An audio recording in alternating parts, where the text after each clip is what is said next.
And welcome back to Last Week in D.C. Coming to you, as always, from the beautiful, amazing, strategic center of excellence and all things defense tech startup in Washington, D.C. The Frontier House. Frontier House D.C.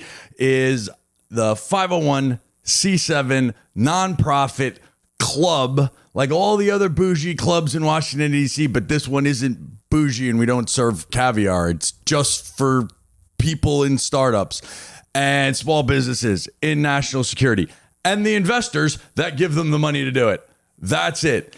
AKA FOB DC, AKA Startup Sanctuary. You're coming from all over the place. Austin, Boston, the Valley. DC sucks. I got it. It's expensive. It's scary. It's cold. The people are awful. And you don't know what the hell to do when you get here. So what happens? You don't come here. I got it.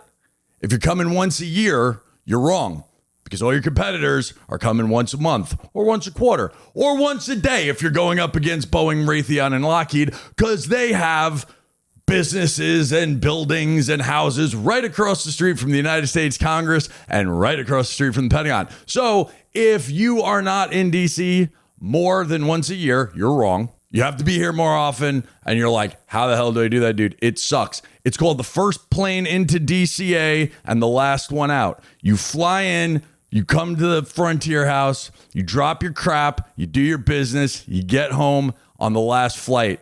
And it just starts there. We go from there. You want to hang out for a couple days, throw an event, a tech demo, do it. We built this place for you. Frontier House exists for the startup and small business in national security and the investors who fund them to have the same competitive advantage that all of the big primes and the old dusty dinosaurs that we want to get out of here already have an advantage of you. If you're not already a member, click the link below, like, join, subscribe, all that crap to the page, and let's get into it. All right, we are 13 days into a war with Iran. That is real. This isn't like how it's been in like other years where we've like done some trade this, trade that, shoot a couple drones here and there. Maybe, one of the Iranian proxy groups, Hezbollah, Hamas, Houthis, I don't know why they'll have H names, but they do, are causing trouble, hate, and discontent around the world. No, this is actually a United States war. By the way, beating the shit out of the Iranians in an actual war, precision strikes, taking out the nuclear facilities, things that I think everybody's on board with that we should have done for, the last 40 years since they took our embassy hostage. Do I know if this was the right time or the right place to do it? No, I haven't been cleared to things like that in a long time. I'm going to assume that the people who are know what the hell they're doing. Let's just leave it there. What I do know is 13 days into Epic Fury, while all of the other tourists are arguing politics on cable news and would we, could we, should we, they're all missing the point. We have seen the most important and real world tech validation for the startup community ever. Period. A small startup Arizona reverse engineered an Iranian Shahed drone. So while everybody else is delivering $100,000, $150,000, $200,000 one-way attack loitering munitions, which means when that shit pops out of the tube, whether you hit your target or not, it's not coming back. You just cooked off $100K. Maybe it works, maybe it doesn't, maybe you get your effects. We went the other direction. Lucas, low-cost UAS, a company out of Arizona reverse engineered the Shahed, and guess what? We're shooting those jammies right back at the bad guys nowadays. Welcome to the world of cost asymmetry. The United States is going to stop shooting $1 million missiles at $1,000 drones. Holy shit. Like, just throw that in the Doge camp, right? This is important. This is important not only on the cost piece as a red-blooded American taxpayer. I love this for all of the tax implications of actually making the things that we buy matter. But let's go a step further. There has always been this case made by the bigs that their past performance, their history of go back to Skunk Works and World War II. We know how to do things. You do, but it takes you a really long time to make those things. And when I want somebody to make a nuclear missile or something that goes in the strat forces, yes, I want someone who knows what they're doing. I don't think too many people are going to make up stealth in their garage. Check. But now we have actual combat validation of a startup in combat at the national strategic level, right? This isn't, I sent a couple things to Ukraine and the Ukrainians use them. Or I sent a couple things to SOCOM that they used, but I can't tell you because I'm not allowed to tell you and nobody really knows. I'm talking about front page headline news. We went from last summer, fallish, with Secretary Hegseth, Undersecretary Michael, the amazing, by the way, the absolutely amazing Undersecretary of War, Research and Engineering, Mission Capabilities team doing the dog and pony show, the petting zoo that they did out in the middle of the Pentagon, showing the SecDef all the new crap we have. One of them was this thing. Very public, very front and center. Now we got the news releases that says this thing is conducting combat operations against the Iranians at a very, very low price point made by a very, very small business. The idea that you're a startup and this is not real technology is over. Never again can a big or an incumbent say, well, our past performance or our history is a de-risking factor. It's not, and we're going to get to why it's not. And the president and this admin has also seen through that shit. But right now, we have actual real life combat validation at significant scale for startup businesses, which is going to open the door and the floodgates. Now, there are things you need to do, like get them there, right? You need to get to the users. They need to get in theater and you need to be in a place to use it. But no longer can anybody say this isn't real technology. Additionally, Army. God, man, it hurts. It hurts to always have to bring up how good the Army is doing as a Marine and Bella Woodsman, a soldier from the sea. It hurts, but the Army is crushing it right now. Army Fuse program is amazing. And just in time, the Army just dropped and opened up their UAS marketplace. This is Amazon for drones. We saw early or late last year, we saw the guidance come out on this down at the 06 level. So for my startup and investor brethren out there that don't speak military or jarhead, 06 officer level 6 against the military pay grade. That means a colonel. These officer levels are important because it's the jargon that military people use, but it has a larger implication of the size of the unit and the authorities that exist within that unit to do different things, right? So if you say, oh, you need 07 level approval, that means you need a general to do that thing. When we're saying 06 level approval, and then you start looking around down into the formation, you see who's in charge of an organization at the 06 level. Now at the 06 level, which is a colonel or a captain if you're in the Navy, they have the authority to buy off the drone marketplace that the Army set up for their unit. So now you're going to see Army units that are commanded by colonels, not generals, have the authority to buy the drone capabilities they need for their mission set, their area of responsibility, AOR, the theater that they're going into, whatever.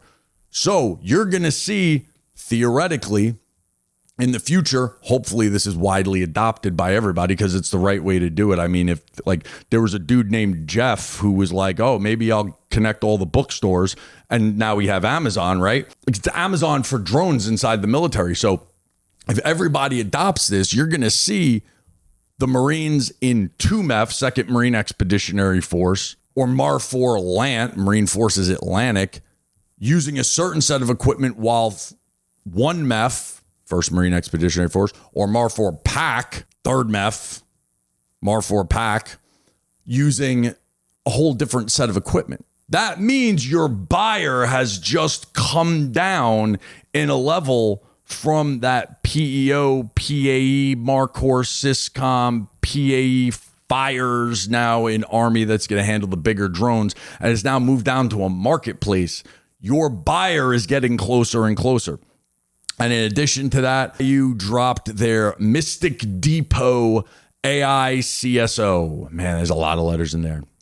All right, so Mystic Depot is like the project name. AI is artificial intelligence. I think we're all tracking that. And then CSO is your commercial solutions opening.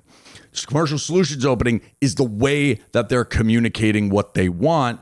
And there is a bias in that type of solicitation to commercially available technologies. They don't want to start a day one research and development project, rightfully so, because they're trying to get these things through as fast as possible, get them in the hands of the warfighter. We talked about the new directive, the new memo that was out from the new DIU director in the last episode. If you haven't read it, absolutely get in there and read it. It's about a page and a half. It's straight to the point, and it says what DIU does, what they don't do, and the bias towards delivery, scale, speed, and warfighter impact is first, second, and third. So you may have dealt with the DIU in the past. You might have done, maybe some like business software or, I don't know, some science project that never went anywhere. That shit's over. They're not going to do that anymore. And the new directors made it very clear. And then we've got EO 14372. This is the banning on the big primes, stock buybacks, profit margins, executive salary, all the stuff that this administration, specifically President Trump, has called these people to the table. And we said, hey, look, we give you trillions of dollars a year and you're not delivering. You guys start delivering or you're going to pay a penalty. All right. So those are the headlines very basically. Now let's talk through the mechanics and let's get you prepped for Monday to get back to work, back to business and do the damn thing. All right. I'm Mike and this is Last Week in D.C. All right. Top current domestic geopolitical issues, right? We gotta hit the reality of the world. There are things going on in the world outside of, I don't know, whatever you're building today or whatever paperwork we're filling out, right? So Epic Fury out and about doing its damn thing 13 days in. And it's epic in the sense of it's opening doors and it's proving that startup tech is actual real military technology. This isn't some Temu shit, right? Like it's real stuff and it's really operating. That said, also reality. And this is why I don't do tourists, right? Don't come into defense, don't come into war tech from somewhere else thinking it's a quick buck you're going to get in, get out because it's, you start or invest in a defense or a war tech company because you think it's cool and you want to just tell your friends, whatever. Like this is real shit. There's real missions. This is real lives at stake. At the point of this recording, we have 13 U.S. killed in action and 200 plus wounded. This is not a game, ladies and gentlemen. There's no tourists here. You have to be in it for the mission. You have to be in it for the people that you serve. Bottom line, this is real shit. Over the last 13 days, we've bombed Iranian C2 nodes, command and control, air defense systems, missile production, nuclear production, and 30 naval ships are now sitting at the bottom of the ocean, to include the first torpedo kill since World War II. At this point, the Pentagon, senior Pentagon officials have gone up to the Hill. They've conducted briefs with members of Congress, and they're tracking right around $11 billion at this point on the first, call it 2 weeks of this war. Now, we're going to talk about war. We're going to talk about war a little bit more, right?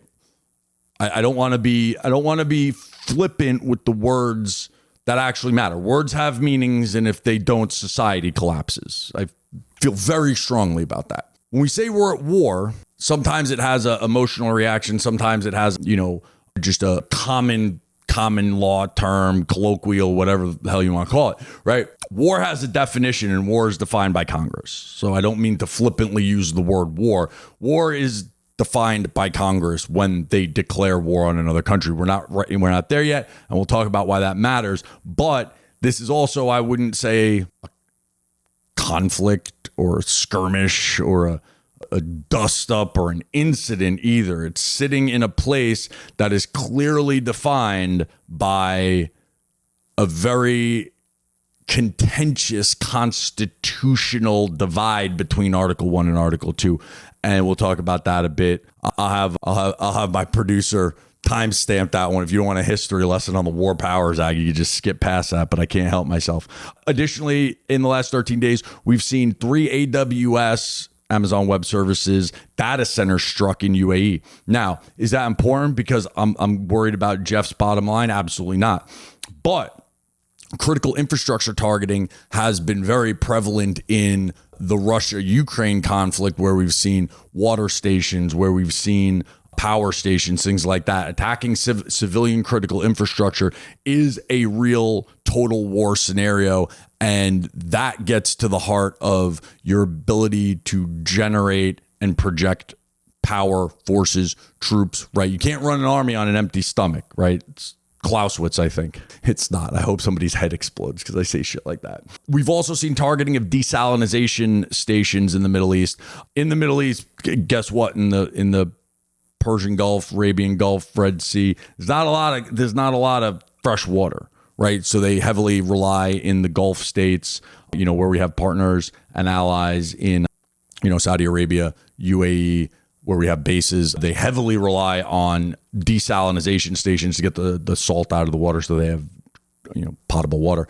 But now we've got data centers on top of this too. So they understand that a lot of the technology and a lot of our ability to pass information and coordinate operations is run through commercial data centers, right? Like, yes, there's secret networks, SIPR, NIPR, JWICs, right?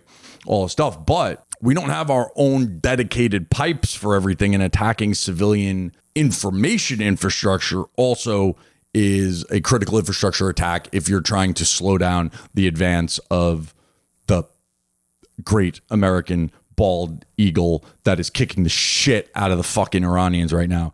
And then we've had incidents in the Straits of Hormuz where we've seen over 150 vessels either stalled or denied access. I think the estimate I heard this morning is that's slowing down about 20% of global trade commerce and fuel transportation. So these are, and I mean, look, the Iranian dude, like their, Secretary of Defense or whatever, made this very clear. He's like, this is our tool. We're going to stop the world.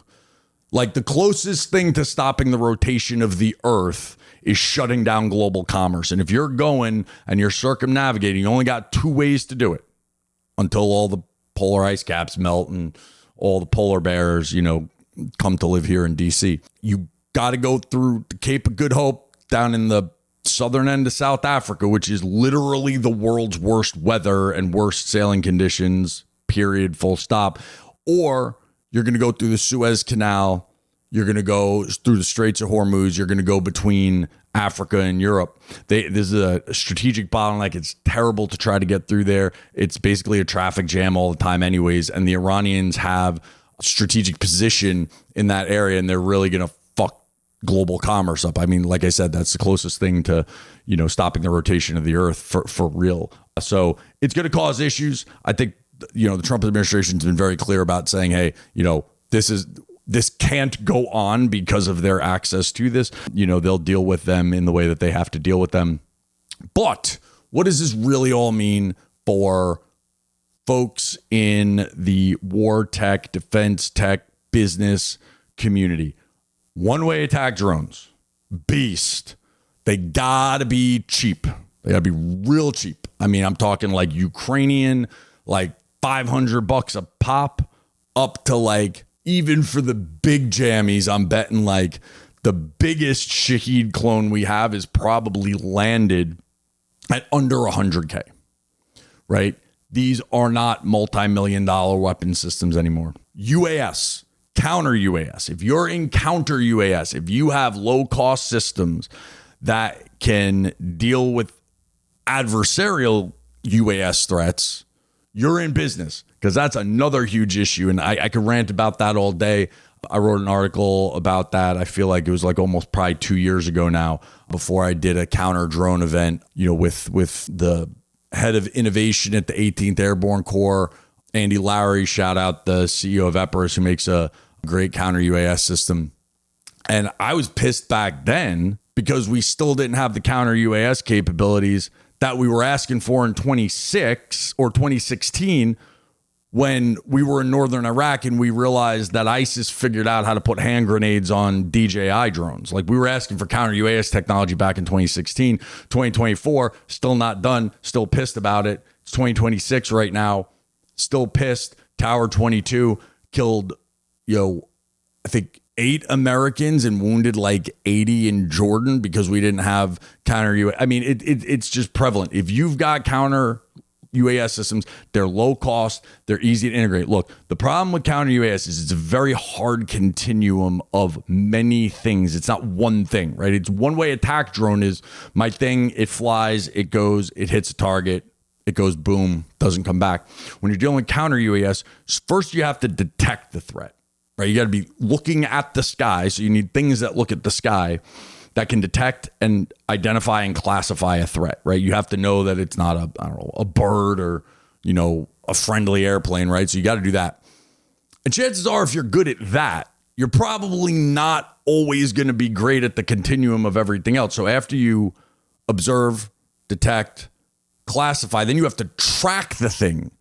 So if the thing that you make is looking at the sky, but it's static and then it can't follow the adversarial threat, which can range from like some of these FPV quadcopters out of Ukraine are fast as shit, all the way through something that's got like a solid rocket motor on the back of it, right? I mean, these are fast moving objects. How you track the thing is a whole different situation. Then you have the defeat layer, and the defeat layer starts out as far as using electronic warfare type capabilities, jamming, high power microwave, things like that, all the way to you start coming in. And now you've got like, the Allen Control System Bullfrog that's going to start putting kinetic rounds on target. I know there's folks out there that are developing drones to fight those drones and like run air patrols over your maneuver forces so you could do drone dogfighting, right? These are kinetic solutions in kind of the mid phase. And then you got the oh shit phase where we've seen companies got things that go on rifles, specialized ammunition, or even what we've seen out of Ukraine is they're just putting like cages around their equipment. So hopefully the UAS thing hits that and detonates before it hits the troops. So you have this whole continuum of you got to be looking for a small little black dot in a big blue sky or a black sky at night, detect, classify, and then track an object before you even start thinking about killing it. So, I mean, it's a very difficult problem, and it's going to take a lot of system of systems solutions to do that. The cheaper you can do that, the faster you can get your stuff deployed. Obviously, it's a better market for you to deal in now because I want this to end as quickly as possible. I've always been of the opinion that the United States should use overwhelming and unmatched force to deal with the thing they need to deal with and then pack up our shit and go home. I'm going to say that that's a slightly biased opinion of somebody who lived a 20-year career in the United States Marine Corps and Special Operations, living in countries for undefined reasons that I couldn't always explain to anyone then or sometimes even now, right? If we have something to do as a country, we go in, we do the damn thing, kick the shit out of the bad guys, tell them to get back in their box, do what we need them to do, or stop doing what we don't want you to do. And then we go back to caring and feeding for our military, replenishing and not keeping people out, in deployment for, 20 years, right? This is going to go fast. Hopefully it goes fast. Hopefully we don't get bogged down again in the Middle East because, the CCP over there, while all their people are starving to death, they're sitting there eating caviar, just like laughing at us and shit because we're burning up all of our munitions, against Iran. Maybe rightfully so. Maybe it's a good idea. Again, I haven't been inside the Pentagon for a long time. In my opinion, fucking Iran sucks. They're the catalyst to everything that sucks in the Middle East. They export the things that hurt, killed, maimed U.S. service members forever. Again, I don't have my clearance. I know Iran sucks. They made the call, but we need to get it over with. And we need to keep the eyes on the prize of CCP and the other fuckers out there who are sitting here watching this. Anyway, So hopefully it's over soon. But while our warfighters downrange need a whole bunch of shit, get it to them as fast as you can move. We're also going to see a bunch of stuff on weapons replenishment. Weapons replenishment is going to be the next up in the hopper. There's a lot of talk about what we have, what we don't. High-end stuff, mid-range stuff. What do we have? How many do we have? How many can we afford to use in this conflict? How many do we need to keep in the strategic stockpile, and how fast can we make them? You're starting to see a lot of new things come on board right now. So like we got, Spectre works with the Lucas. Those are great. There's other folks out there. My boy, shout out Nate Diller, just took over as the CEO of Mock. They're making a lot of cool stuff there. Looks a lot like weapons. Super, super low cost, right? So maybe they give Raytheon a run for their money. Who knows? And then again, hardened edge and cloud resilient IT, right? If everything that we have lives in Skynet, it's not the biggest deal that you bomb a data center because everything just lives there, right? It's like Nancy Pelosi ripping up the State of Union. Like, what, you think that's the only copy? Like, it's not, right? Shout out to Nancy Pelosi. So right now what we're seeing is a combat evaluation, combat validation, combat application, all the words. Right now we know that this is real tech. It's working in combat and it's undeniable. No one can ever say this is a joke. This is real technology and it's delivering. What the hell can you do about that? Well, first of all, know every program that you could potentially get into that has anything to do with any of this, right? I mean, shit. We got GIATA 401 that's been stood up. We've got, Navy is restructuring everything that they have under the program acquisition executive for robotics and autonomous systems. You used to maybe deal with Nav Air. Are you in contact with PAE RAS? Shit, even the Coast Guard's got a PAE RAS now. I mean, like, just make sure you know everyone who's doing all this stuff so you understand, like, your business development lines don't start with an open solicitation today. It's not about chasing down this one thing. It's about knowing your user and knowing who buys these things at scale, not only today or the solicitation that's open, but all the time, right? Who's in charge of that subject, that category of capabilities within the services, and who provides that for the warfighter. You should know everybody who buys your thing across the department, and then stand by because some money is about to seriously start moving. So starting back up at the White House after we get done with the globe, we'll come down to the White House. Executive Order 14372. It is live. It was signed into executive order on January 7th. There was a March 8th deadline for SecDef implementation. We're probably going to see some other outcomes of that, right? We're going to see, probably FAR clauses, DFAR clauses, implementation guidance, all this kind of stuff. But essentially, it is just, the department's one of many applications of their standing policy of fuck around and find out. We're here to deliver for the warfighter. And if you're not doing that, we're going to start paying attention to your behavior outside of class, kids. Okay. If you're doing weird shit in your business, and that might not be causation, but it sure as hell correlation to the fact that you're not delivering because your business is doing some weird shit, like paying executives bonuses when they fail to deliver on defense contracts. Maybe we'll do something about that. So that's what we got. You're going to see some other implementation coming. So what does that really mean to the startup, small business, and investor community? What this means is two things. You now actually have a leg to stand on if you say, I can deliver faster, cheaper, and at scale, right? The big things that big companies make are hard. They take a long time and they're low in quantity. Take the Lucas example. Get out there, talk about speed, scale, performance, get your checks, get your tests in the box, get your flight hours, whatever you need to certify your thing, and then make the case that you can deliver more, faster, and cheaper. You actually have a leg up against the primes, at least right now. When it comes to nuclear weapons, maybe not. I would even be concerned at a nuclear weapons startup, I think. But for all the other stuff, that's going to replace those low to mid quality, mid range, mid complexity munitions. Doors wide open. Also, if you're in subcontractor relationships, if you're in JVs, if you're in mentor protege programs, if you have corporate venture on your cap table, be aware of who that is, right? These companies, if they don't get on board, are going to start having business risk concerns for you, potentially. I don't know. But I'm just saying, if I'm reading the tea leaves, if you're working with these companies and they're underperforming, that could have some downstream effects to you, right? The old, Chinese proverb, shit rolls downhill. So at the end of the day, this is one of many applications of the administration's policy of fuck around and find out. There's whether it applies to Iran, whether it applies to, big primes, they're not playing around. The warfighters the focus. And this is just another example of that.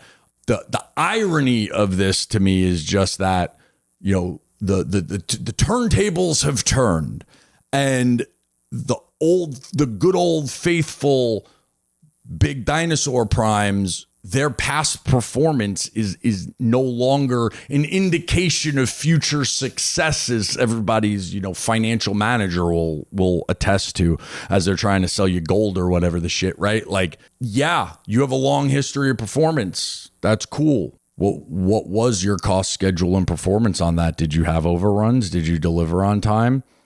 Is every iteration of the technology that you delivered to the warfighter exactly the same as the last? Or did you maybe put some, IRAD, internal research and development, into delivering a better product? I'm going to go with the answer is no. So just be aware of who you're partnering with. All right, moving on to the Hill. Again, coming to you from the amazing Frontier House in Washington, D.C., directly across the street from the Capitol. I mean, I'm telling you, if you walk across the street, you're on federal grounds. If you need FOB D.C., if you need your startup sanctuary, if you need to get to the Hill, if you need to get to the Pentagon, this is the place to be. This is how we know what's going on in Congress, because we are literally here. Okay, so Hask and Sask, the Armed Services Committee, right? Back to the old, and everybody's by the end of this, everybody's going to have this tattooed on their brain. Article 1, Section 8 of the Constitution of the United States does many things, of which overall, it's the enumerated responsibilities of the United States Congress.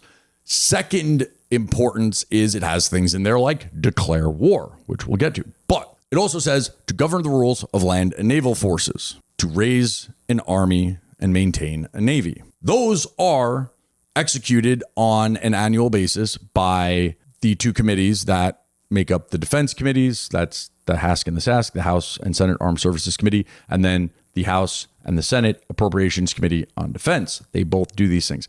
When we talk about Hask, we're talking about governing the rules of land and naval forces, where the Congress, civilians, actually tell the department what to do.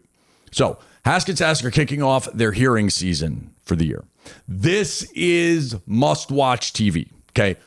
Like, there's a lot of shit going on in the world, and I do not expect everybody to read every bill, nor should you, because most of them are never going to see the light of day, or every report or everything. But you should be watching these hearings, or at least pulling down the transcripts, dropping them into an LLM, and making sure that if something you do is being talked about, you're aware of it, because these are very leading indicators of things that are going to happen down the line throughout the year, specifically the creation of the National Defense Authorization Act. But this is where senior leaders have to come up and justify their existence to Congress. They're going to get asked all kinds of crazy questions. And what we already know is coming is the president has signaled a $1.5 trillion defense bill. We'll get into that. Words have meanings. Reconciliation. We'll get into that. Words have meanings. But realistically, this is just kind of an annual event where they always have to come up and they have to present their budget to the Congress, and they have to talk about their posture. You're going to hear this. They're called posture statements. It's like, what are you doing, right? Like, where are you right now? What does the health and wellness of the force look like? Do you have all the people you need? Are you trained? Are you ready? Do you have the equipment that you need? Things like this. Where are you deployed around the globe right now? Are you over deployed? Are you under deployed? Are you the Marine Corps and you don't have enough ships to move your people around the globe to do your damn job, right? So all these kinds of things. So we're going to start seeing that. This is must-watch TV. It's super easy. You just go on Hask and Sask website. It's like congress.gov or go to C-SPAN and just look at the hearing schedule. If it's something you're interested in, watch it. Throw it on in the background. Like, some of it's super boring. A lot of it's political, but what the department leadership, the War Department leadership is saying is very important, because that's your customer, right? They're going to give you signals in all of those things. March 12th, we had the EUCOM and the TRANSCOM testimonies. So EUCOM, European Command, obviously dealing with the war in Russia and Ukraine right now. And then TRANSCOM is basically the Department of War's UPS, right? Transportation Command. They move people and things around the globe. They manage everything from your permanent change of station military moves all the way through large-scale mobilization of forces during wartime. There's probably a lot of interesting things for a lot of other people. For a lot of people out there. If you're in a company, you're looking for signals. You're like, oh, should I work with these folks or not? Maybe. But it also gives you indications of where they're going, what they're thinking. It wasn't that long ago that you would have the CENTCOM commander, the Central Commanding General. General Carrillo would come up to the Hill and say, hey, look, we got to pull out of our AOR. We got to go focus on China. So you'll see a lot of these indicators in here. If you're over-indexing on Europe, and Ukraine is where all of your focus is, that might not be the best idea going forward. Watch those indicators. Watch for what the leadership is asking for. All right, so we're talking about some doctrinal terms here, right? This is if you're not ready for budget nerd 401, if there's a skip ahead, this might be in it, because we're going to get the contracts and opportunities and solicitation, everything is open. But there's some words that are going to get thrown around. Everybody, all the tourists are going to start using these words wrong. Okay. We have reconciliation. We have supplemental. We have president's budget request. We have appropriations. We have authorization. We have the NDAA. We have 050, 051, 302As, 302Bs. These words all have meaning and they matter, and they're going to start getting thrown around a lot as this happens. Please don't let anyone who watches this show wake up in the morning, scroll on LinkedIn, see the NDAA hearing and go, oh my God, we're going to get a bazillion trillion dollars because the NDAA said so. I love all of my friends and colleagues on the Senate and House Armed Services Committee. They do great work every year. They drive the policy of the Department of War, but their budget is budget signals, it's budget intent, it's creating top lines, and it's creating, bank accounts for things. But that's not real until it's appropriated, and don't get all spun up and go back and tell your CEO or your investors something that's not exactly true, right? So we're going to start seeing all these words. So first and foremost, reconciliation is a reconciliation. It's going back in time, finding unobligated dollars, stopping whatever their intended purpose was, and then repurposing them for something else. So that's what we did. That's one big, beautiful bill. That's reconciliation. That's the money that we're spending right now and were during the government shutdown. Now we're going to start talking about a supplemental. A supplemental is an appropriations bill, real money outside the normal annual appropriations process. So Article 1, Section 9 of the Constitution says no funds will be drawn from the Treasury without the appropriation of Congress. That happens in the Appropriations Committee, where they actually move the money. Supplemental appropriations happen outside of a normal annual cycle when there is an issue. We have seen Ukrainian supplementals, multiple. Now we're going to see an Iranian supplemental. It's already tracking, and estimates are wildly different of whether it's going to be 50 billion. So like I said, the estimate right now that was briefed to Congress was about 11 to 12 billion for the first 2 weeks of the conflict in Iran. 50 billion sounds like, I don't know, maybe a month, two. There's also speculation out there that because President Trump has signaled an intent to have a $1.5 trillion defense bill, which we don't really know what defense means. We'll talk about that in a second, but does that have to all come at once? Or can 500 billion of that come in a reconciliation package. Now we're getting old school. We're going back to the global war on terror days and going, hey, we have a base bill and then we have OCO, Overseas Contingency Operations Fund. Maybe we get a supplemental that's $500 billion. And then we get a base bill from the president's budget request that's the trending average of just probably under $1 trillion. That math still maths, right? That still all just adds up to $1.5 trillion. Maybe that's the way they go. I don't know, but we've seen estimates and people pontificating over on the Hill on both sides of this. But we're gonna start seeing supplemental talk. Reconciliation's already in play. People have floated the idea of a second reconciliation.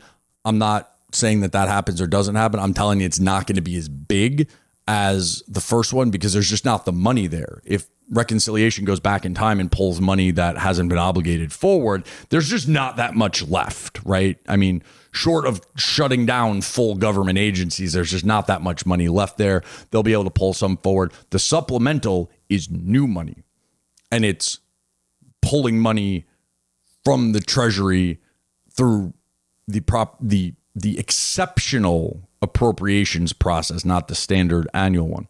Then we got the president's budget request that we're still waiting for right now. Every year, the law says first week of February. We don't really, always abide by that, but the president's budget request to Congress is inbound. We'll have that here shortly. And we are already in the midst of the annual appropriations process. So as we're talking about money, it's important to understand what is what, where it's coming from, what's real, what's not. So really quick, reconciliation money goes onto the mandatory spending pot. No matter what happens politically in November, a change in administration, real change in control of the U.S. House, which is considerable, does not touch reconciliation money because it's already been put onto the mandatory spending side, and that money spends no matter what. Supplemental appropriations are subject to the current makeup of the United States Congress because the Appropriations Committee is going to have to write them, then they're going to have to pass them through the regular how a bill becomes a law process. If there is a flip in the House, that would greatly affect what the supplemental looks like. So my guess is this administration is going to look to get it written, done, worked with Congress. Congress will do their thing, and they probably get that out the door before everybody goes on August break. Then we have the PB, which is coming, which is used as the, let's call it like the base document or the suggested document of the fiscal year 2027 appropriation. That shit's not showing up.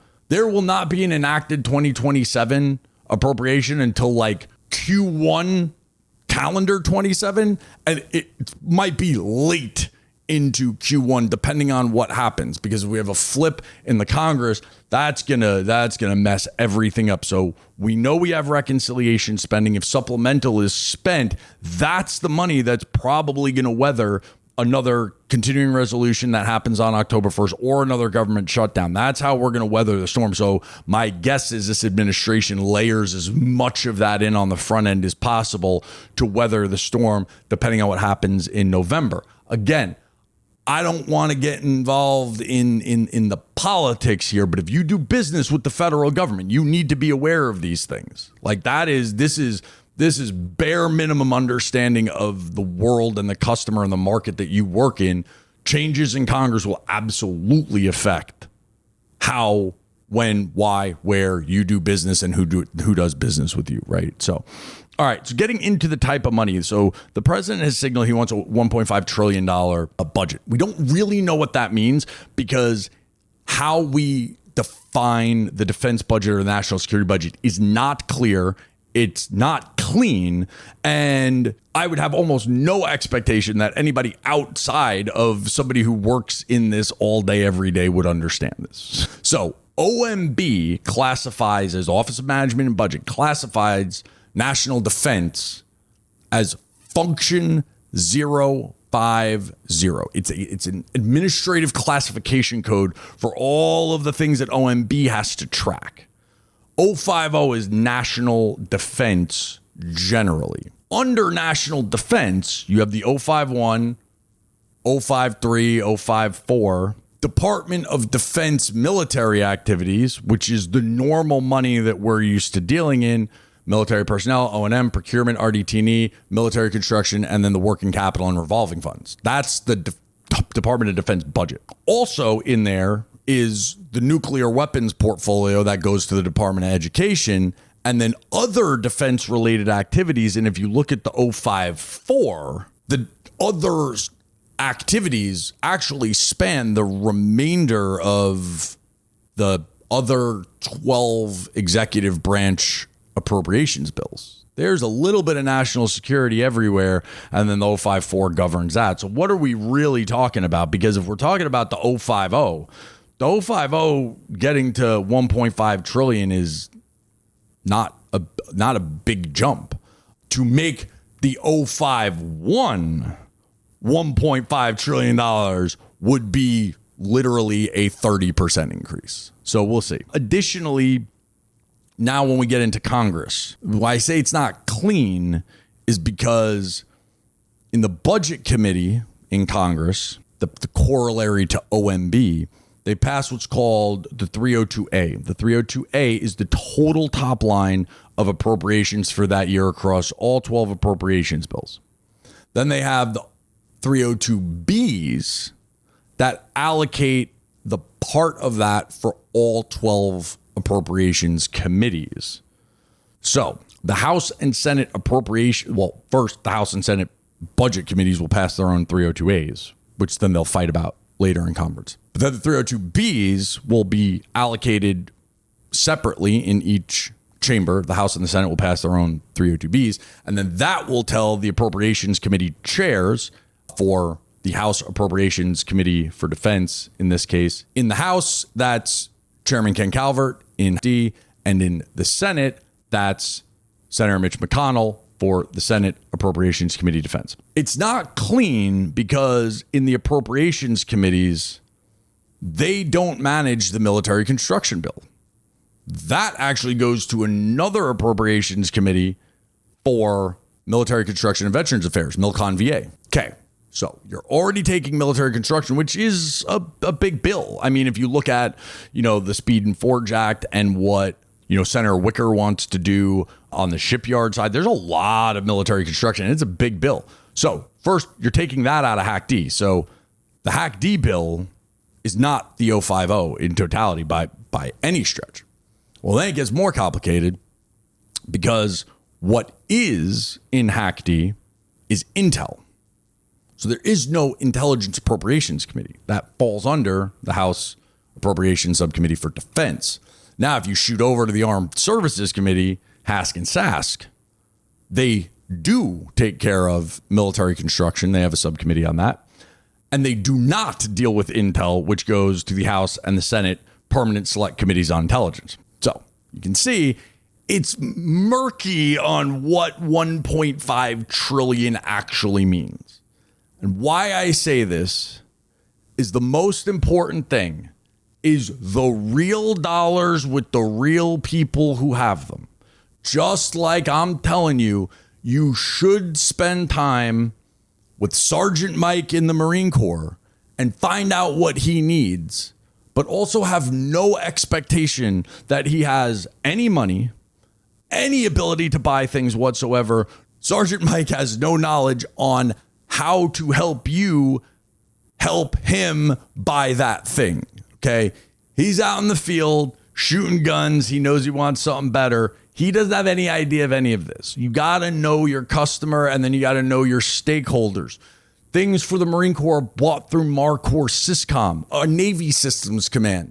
No Sergeant Mike has any awareness of this, nor do they have any ability to buy things from you. In the same sense, know where the real money is. If you are in military construction, MilCon-VA committee, if you're in bombs, drones, D, if you're on the nuclear portfolio, some of it's in Hack D, some of it's in energy and water, and that's only money. If you need words changed, if you need laws changed, now you're over on the Armed Services Committee side or the authorizing committees.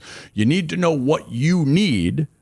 I need words changed. I need a law changed. I need money. You need to know who has what and not get absorbed by the headlines of, it's going to be $1 bazillion trillion until it is passed in the appropriations bill and enacted into law. That is not real money. And the last thing, I want to hit on, words have meanings. If they don't, society collapses. War is a definitive term, and Congress declares war. Article 1, Section 8. Congress has the power to declare war. Nobody else does.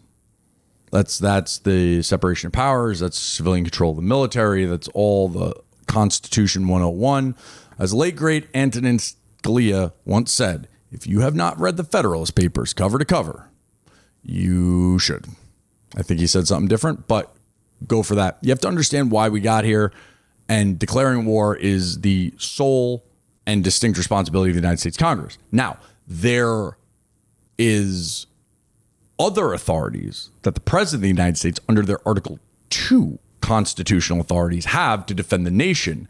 And the President, in defense of the nation for purposes of national security, has the jurisdiction to launch military operations that are limited in scale and scope. He's got a 24-hour requirement to notify Congress.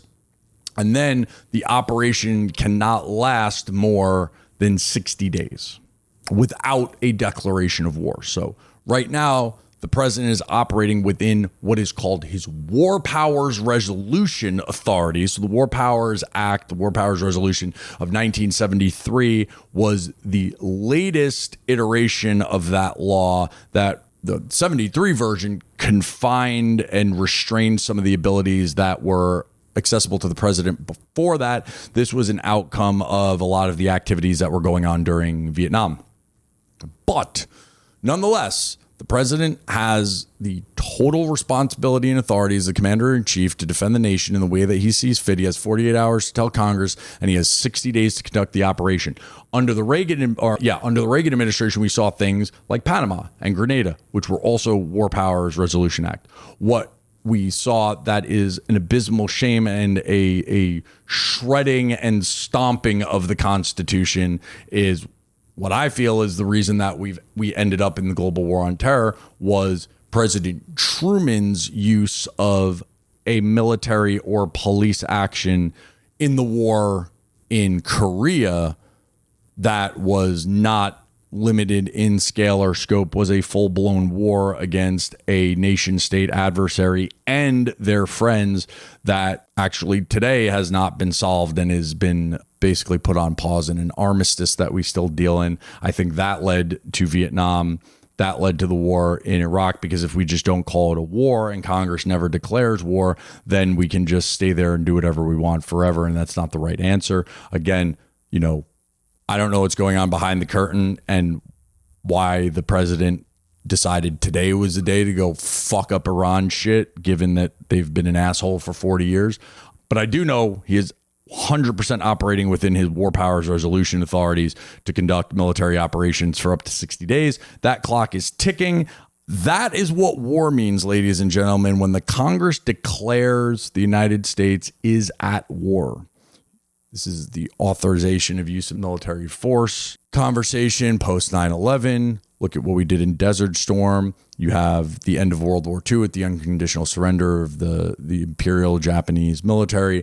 War is declared by Congress and declared over by the adversary when they quit. Right? We are in a war powers window here. I am by no means a scholar on any of this. I do not have PhD after my last name, but I will tell you that this is what's going on right now. We are not yet actually at war because Congress has not determined that, but we are absolutely operating within our War Powers Resolution, Article 2 constitutional authority. So maybe you're a little smarter at your next cocktail party in Silicon Valley. I don't know. War powers, throw it out there, 60 days. Okay.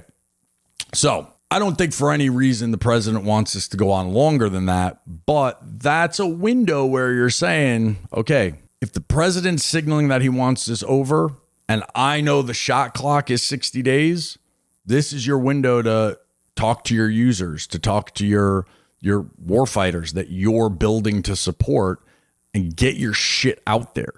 Get letters of support from those warfighters that are saying, I want your stuff. That's great that they're telling you at meetings or on phone calls or at demos and exercises.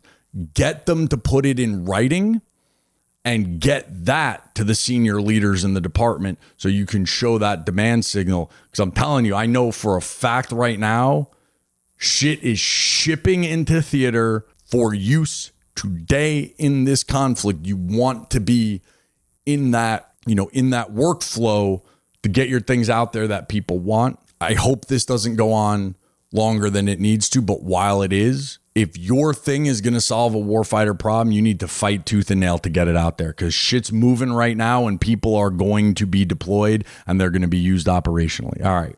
So moving on here. We got some solicitations out on the street. One of them is the first one that's been put out by DIU since they have a new director. This one's called Mystic Depot. We touched on it earlier. Mystic Depot AI. It's a commercial solutions opening for artificial intelligence, but very specifically, they want vendor agnostic benchmarking, standardization, red teaming to deal with the literally millions of solicitations that they've gotten for AI tools. This is kind of the auditor, the manager, the air traffic controller of all of this. They want to be able to benchmark and understand the AI marketplace, and they're going to do this through Mystic Depot. There is a huge demand signal here. Admiral Bradley Cooper, the commander of U.S. Central Command, stated just over the last week, AI turned targeting processes that used to take hours and sometimes days into seconds. AI at some level is being used right now in the warfighting process. This is not going to change. This is only going to grow. And Mystic Depot looks like it's their way to get a hold of all of the capabilities that are coming to them and deal with them. This is co-sponsored by ODNI, the Office of the Directorate of National Intelligence. Obviously, it's a prototype OT 4022. Big shout out to the OG of OTAs, the Jedi of justifications, Bonnie Evangelista. She was here at Frontier House this week talking OTAs. There's so much stuff going on in OTA world. She gave a masterclass on the difference between 4022, 4023. I wouldn't do it justice, but 4022 is your prototype OTA that can then convert into a production OTA, which is the kind of long-term path that you want. In lieu of those, you want to be thinking about 4023s, your OTA for experimentation. It's also known as PROC for experimentation. Experimentation doesn't need to be RDT&E dollars. It doesn't need to be an RDT&E event. PROC or production does not need to mean full-scale production and ready for commercialization, testing, and commerciality determination, so on and so forth. What this is an OT that allows your user to buy a set quantity of your thing, test it, try it, deploy it, decide what they want, come back to you with feedback before they want to either kick off a 4022 and help you develop it more or just go into production. Either way, this one is a prototype OTA 4022, starting with awards up to $5 million. They're looking for white papers by the 24th. So if you make AI, air traffic control, orchestration, this is your opportunity. Red teaming, benchmarking, and they want agentic tools that can go in and look at different things. So requirements really clear. I'm going to tell you right now, in all of this shit, all this AI stuff, all this software stuff, if you are platform specific, platform dependent, vendor locked, siloed, stovepiped, you're out. You're fired. Like, that's not happening. They want enterprise solutions. They want mostly compliant, open solutions, plug and play, easy integration. They want your thing to be able to go on everything as fast as possible. If you're talking about my thing, works on my software, on my computer, and I'm the only one who can do it, you're out. So just be aware of that. That's law. That's been way of the world for a long time. MOSA is required, modular open systems architecture, but it's getting more and more serious as they're looking at enterprise-wide deployment of AI and different kind of software. So the Department of War has taken in literally over 1 million users into their GenAI.mil tool, and they have hundreds and thousands of vendors. Mystic Depot is the filter. They're drowning in models. If this is where you're at, just understand the size and scope of what you're getting into, because you're going to have millions of users. I mean, like, I can tell the time of the day when I'm fucking with the LLMs that I use, whether it be, Chat, Claude, Grok, whatever. I know when they're having bandwidth issues and everybody's on it because it's slow as shit, right? You're trying to do the same thing here in the department, where when something kicks off and everyone wants to use that thing, you need to understand the scale and scope of the bandwidth. GenAI.mil has got 1 million users on it. All right. So you got that. Moving on. Military services and agencies, the Army crushing. Like I said, it hurts my heart, Marine Corps. Come on, get your shit together. All right. So what we got is the Army dropped their perpetual CSO for the UAS marketplace. So again, words have meanings. I've already said that 5 times today. Perpetual means forever. So this is just the marketplace. If you've got something, they're going to tell you the criteria and bring it. They're not going to close it. Amazing. Literally amazing. So the perpetual CSO came out, commercial solutions opening, came out on March 13th. So like this is like yesterday. Covers airframes, payloads, EW, autonomy, comms, logistics, additive manufacturing, making components, and it's always open. It's just there. The Army's like, if you can make this shit, this is the place to go. It's no more guessing. It's absolutely amazing. Now, we don't want it to run like the DMV when there's only one place to go to do a thing, but I will have trust and faith and confidence in my Army brethren that because they're leading the way, they don't want that to happen either. This makes it real easy if you want to deal with the Army and you meet the size, scope, and spec of what they're looking for in the marketplace. It's open. All right. Also, Drone Dominance Gauntlet 1, they down selected to 11 from 25. They're going to start early deliveries. They're going to do other challenges. Ultimately, they're going to do 150 million in orders for the first 30,000 drones. So this is moving, right? This is separate but related. Drone Dominance and the UAS marketplace. These are all the movements in place to what I hope we see applied across the department in these agile tools to create marketplaces to let anybody show up whenever they are. It's not like, oh, I wasn't ready yesterday and I just missed this window. Like, it's open. It's there. You know where to submit. And then the use of AMCs. We've talked about this before. Advanced market commitments. It's an amazing tool that I think AMCs are the most important thing that the Department of War could use at scale to fix valley of death, whatever, and other issues that we have with the startup, small business, and non-traditional community. The day and age of having a solicitation out on the street that you don't know how much it's worth, you don't really know what they want, you don't really know how you're going to win or who you're competing against, those go away when you do things like Drone Dominance, Drone Marketplace. When you say you need to be able to produce 10,000 drones at $2,000 a pop per year, and we're going to buy this many, and we have this many budget, call. You solve a lot of problems. You shift from what we have right now is we have an overabundance on the supply side economy where everyone's trying to get into the defense market with no demand signal or clear market value. Everybody who's got a consultant at any level, from, your small one shop dude to McKinsey that's giving you a Tam, Sam, or Sam, is bullshit most of the time because they have no fucking idea what it is, because they're going off, defense budgets and, appropriations budgets. That's obviously the best place to go. But like, programs vary wildly year to year. We saw in the 26 budget full programs being canceled. I mean, that's only as good as the legacy and the lagging indicators there. Now we're shifting to, this is how many we need. This is the budget we have allocated to it. This is your landed price. If you can do it at this, we want to do business with you.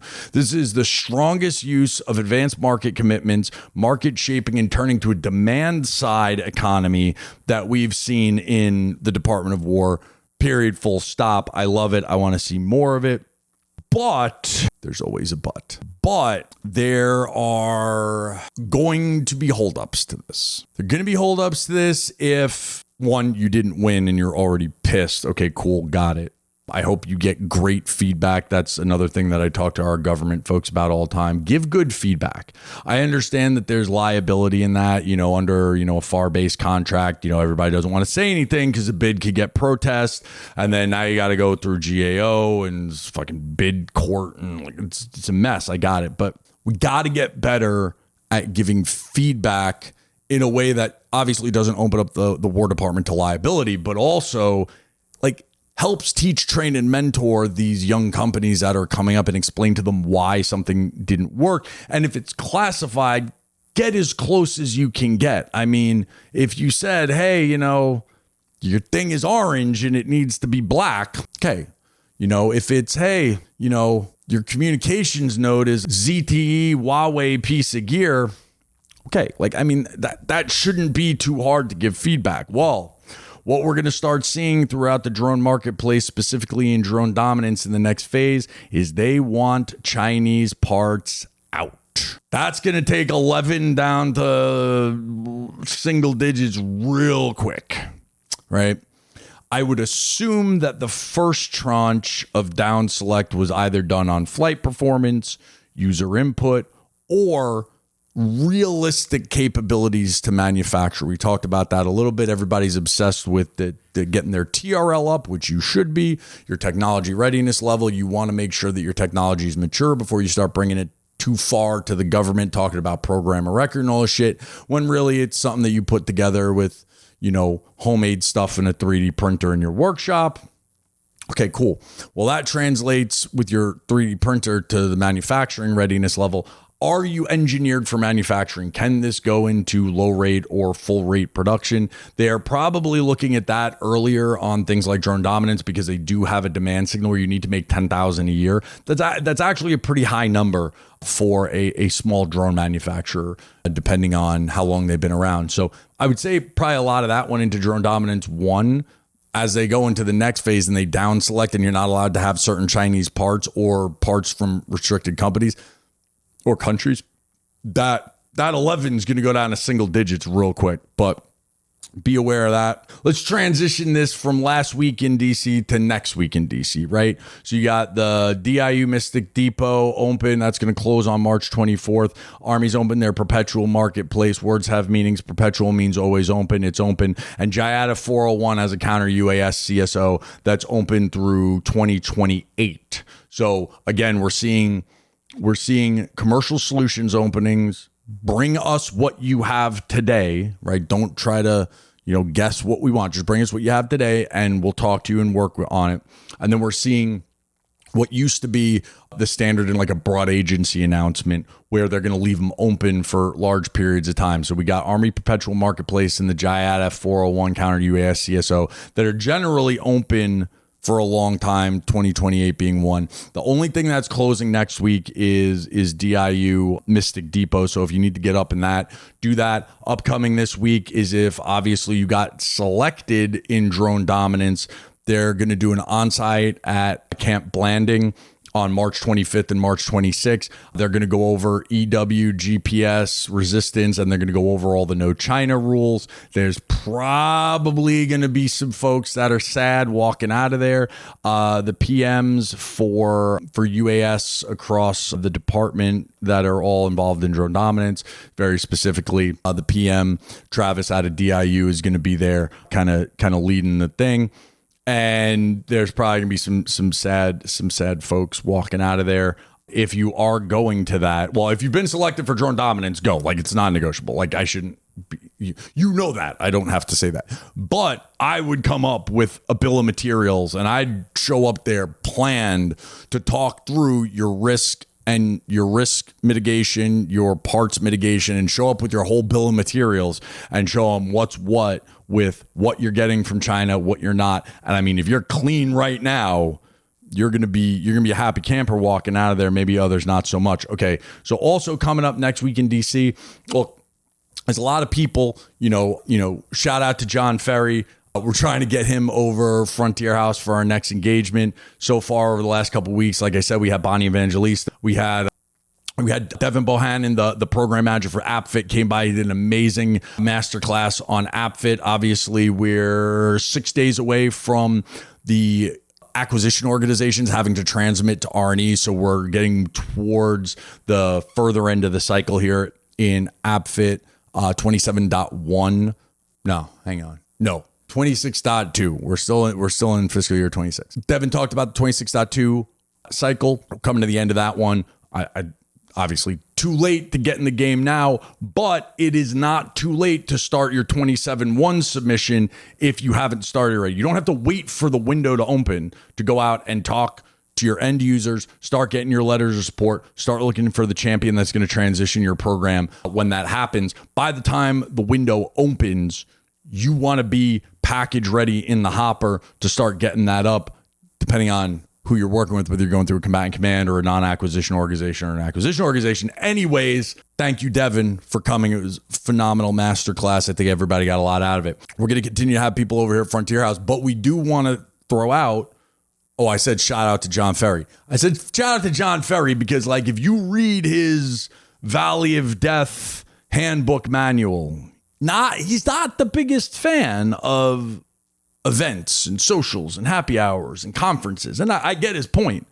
If you don't know how to operate in those environments and you think by you getting, a ticket to AUSA or getting a booth at Modern Day Marine that somehow you're going to get a contract out of that, yeah, you're gravely mistaken. But there's a lot of value that can be gained from industry events, and I'm a big fan of them, obviously. So I like to shout out any of the ones that are going on in, National Capital Region. If anybody's around, if you're here, you're local, or you're flying into town during these times, these are things you should hit. So this is a good one that ties into a lot of stuff. Maybe some of the events you've gone to in the past, they're just kind of whack. They just don't really have a purpose. It's a bunch of, really senior people, giving you their version of China bad, defense good, budget bad, Congress, whatever the fuck, right? Like, there are others that are very specialized and streamlined, and they're putting the right people in the right place at the right time. We try to do that here with our events at Frontier House, but also Potomac Officers Club. They're having an AI summit on March 19th, and they're going to have the CDAO, Cameron Stanley, CDAO, Chief Digital and Artificial Intelligence Officer for the Department of Defense. So now we're back in talking about the DIU solicitation. We're talking about all the other stuff that CDAO is doing. Enterprise AI focus, Mystic Depot. In the past, CDAOs run things like Project Maven. So if you want to hear it from the source in a relatively small, kind of more personal environment, maybe you get a question in or two. Potomac Officers Club AI Summit, March 19th. Sit down with the CDAO, hear it from the horse's mouth, go out there and learn something. I mean, I can't overstress that being in defense isn't for tourists. One, you got to be dedicated to the mission. You got to understand what you're doing is life and death, and you got to be there for your customer who is the warfighter all day, every day. Also, it's not some shit where the market's going to come to you. You can't just make some cool thing and hope people are going to break down your door. You need to be educated about the process. You got to understand the system. You got to know who's who in the zoo, the leadership, their direction. These are great opportunities to sit down in a small forum and hear right from the leader who is going to drive the office of the CDAO. And if you do AI, that's your top customer, right? Like, if you build, ships, PEO ships or PEO subs is your boss, right? That's your chief buyer. if you make AI, yes, all the services have a CIO and a CTO, and they may even have a CDAO. But at the department level, there's one CDAO, and this is it. So if I'm looking at high value events of where you should dedicate your time and resources going, this sounds like a good one. So I want to make sure I'm not going to throw all these out of here. Some of them are trash, but the good ones you should know about. So just broadly speaking, acquisition revolution update recap, right? We've got PAEs now. We're going to see more coming. There are services that haven't totally done the transition. I don't know what SOCOM's doing. They might stay the same. Who knows? But PAEs are a real thing. Your buyer from last year might live in a new house now, right? They might have a new business card now. Track that. Best value, right? There's really only two ways that source selection boards are going to set a priority on an opportunity. It's either going to be lowest cost technically acceptable, or it's going to be best value. Best value means a lot of things, and that's where you get to be creative and bring everything you got to the table. Speed in delivery. Right now, I am ready to ship quantity today anywhere in the world is probably your greatest best value criteria as of right now.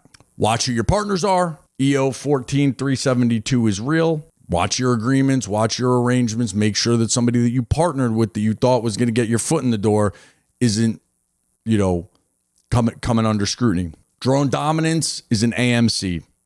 They've told you what they want. If you meet the criteria, get in the fight. If you don't, too bad, so sad. There'll maybe be something else, bid someplace else, but if you don't fit the criteria, you don't fit the criteria. When we go to a demand side, the government's going to set the criteria, and that's it. And that's what they need. You need to make the determination at that point if you're in the wrong business. Acquisition leaders and in the contracting shops and acquisition shops, because of NDAA 2026, they're now having to justify non-commercial purchases, right? Again, these CSOs and these OTAs, and now not even a preference towards commercial, but they've flipped the paradigm on its head.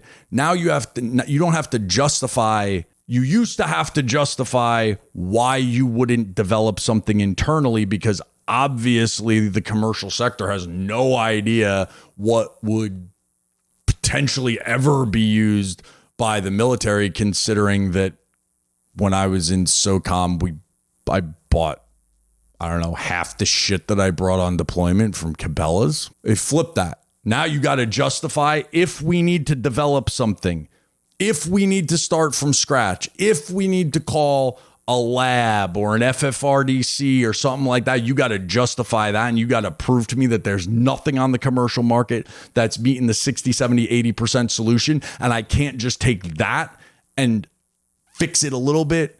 I'll make this thing go more like that, take it from orange to black and deploy it.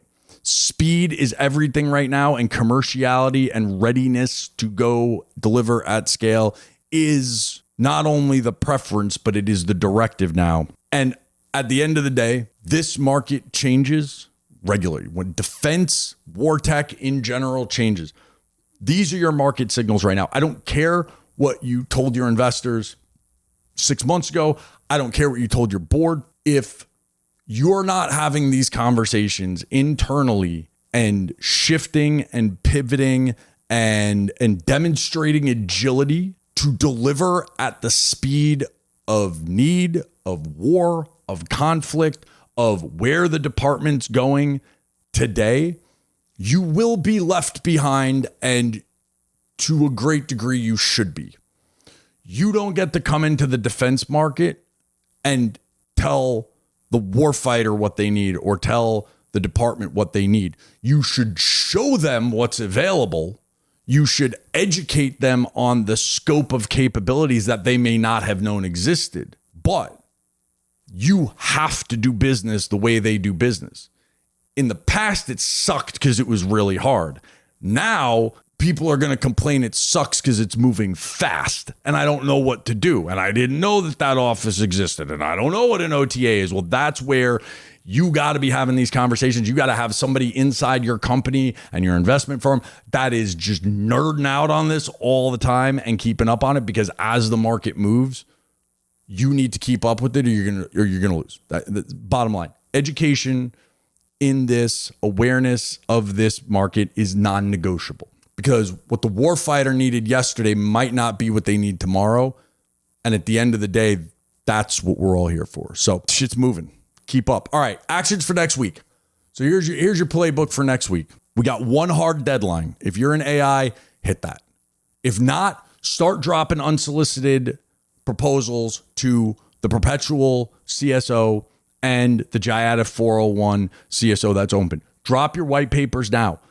Put them in. They're looking right now. Even if it's not 100% totally baked, if you're like, oh, in a month I'd be able to write a better one. Fuck that. Right now, you have an opportunity. Drop unsolicited white papers, drop capabilities briefs in anything that's open right now, because there is a need today. There is more of a chance today that you're going to get picked up with a partial solution than ever before. 2, audit your supply chain. Understand your BOM. Understand your bill of materials. If your shit is full of Chinese parts and pieces, that is a risk that the department and the federal government as a whole is getting away from. Under the first Trump administration, we saw the ban on DJI drones. This is going to continue. That now we're getting down to the parts level. You need to know your bill of materials. You need to start getting off of that stuff right now. Obviously, there'll be an issue if you've ever seen, the work that Govini's done. Shout out to the Govini team. They're amazing. Like, they've done these exploded diagrams of like the subs. Like, you wouldn't think that a sub is full of Chinese parts, but it is. Like, I got it. It's everywhere, right? They have proliferated the, cheap Chinese communist state-owned enterprise shit around the world. It's part of their irregular warfare strategies to own the world and control the world through their slave labor markets. It's a thing. But that being said, if you can get off it, do so. Even better if you can invest or partner with an allied or partner country. Right? AUKUS is a great example of this. They don't make a lot of shit there, especially not the stuff that you need to get off the Chinese. But there's other partner countries. There's other allied countries that might make stuff.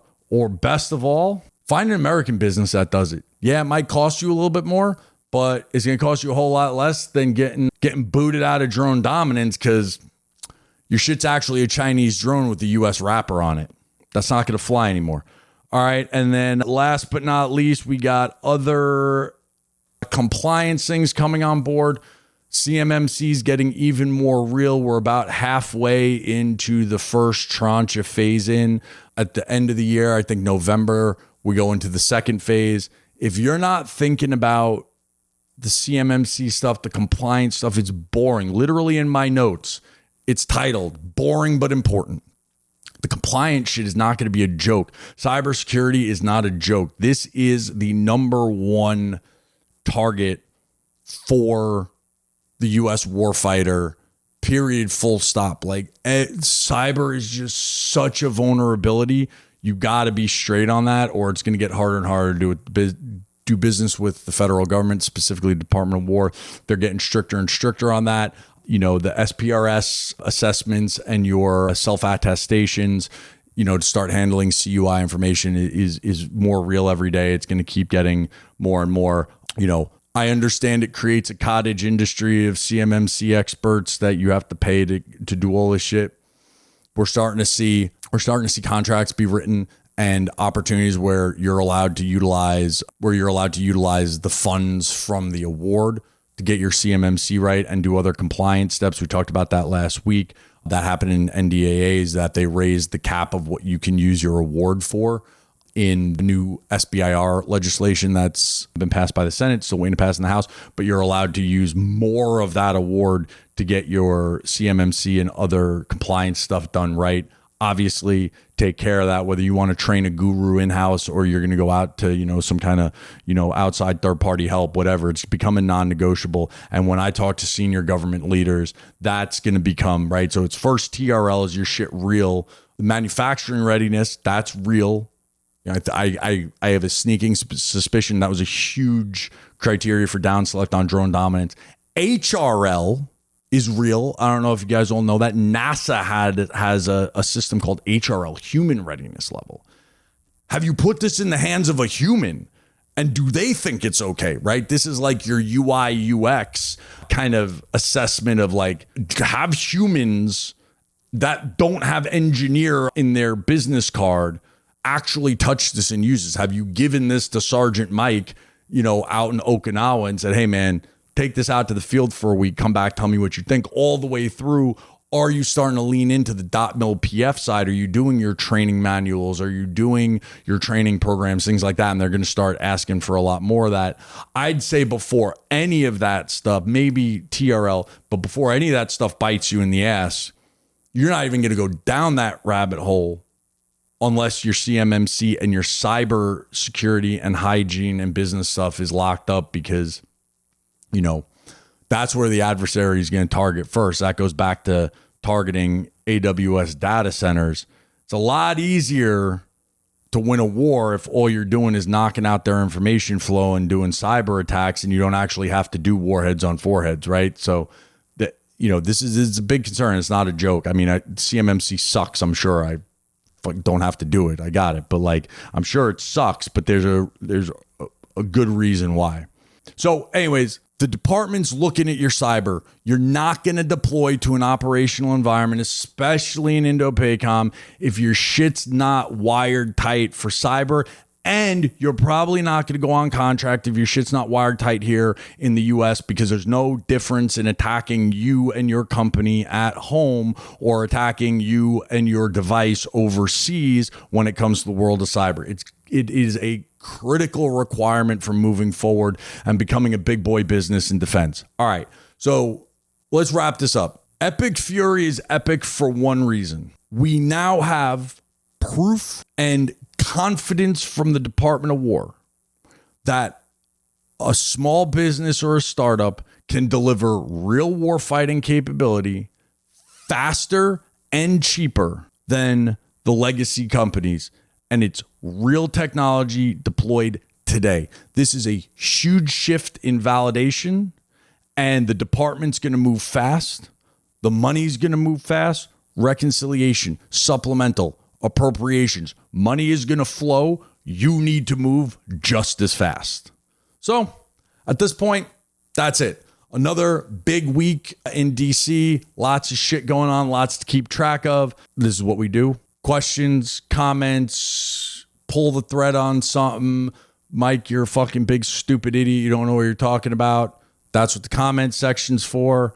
Besides that, pretty much wrap for this week. Like, subscribe, do the things, whatever. And we'll see you next week with probably a bazillion more things to go over that are probably going to be Greek to most of you. And that's why we're here. Anyways, thanks to the Frontier House, recorded here as always. DC, startup sanctuary, America's most strategic address, the whole thing. If you're in DC once a year, get here once a quarter. If you're here once a quarter, be here once a month. You got to be here. This is where your customer is. This is where your buyers are.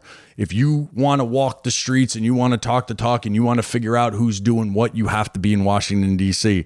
It sucks. I get it. It's expensive. I get it. All you got to do is come in on the first plane, leave on the last one. You got to be here or you're never going to succeed. I'm sorry. You can't throw rocks from Silicon Valley and change what Washington, D.C. does. You have to be here. You got to be boots on the ground. And Frontier House here to support small businesses, startups, the investors, and the national security leaders who are paving the way for those companies to do the best they could do. Thank you very much. I'm out. See you next week.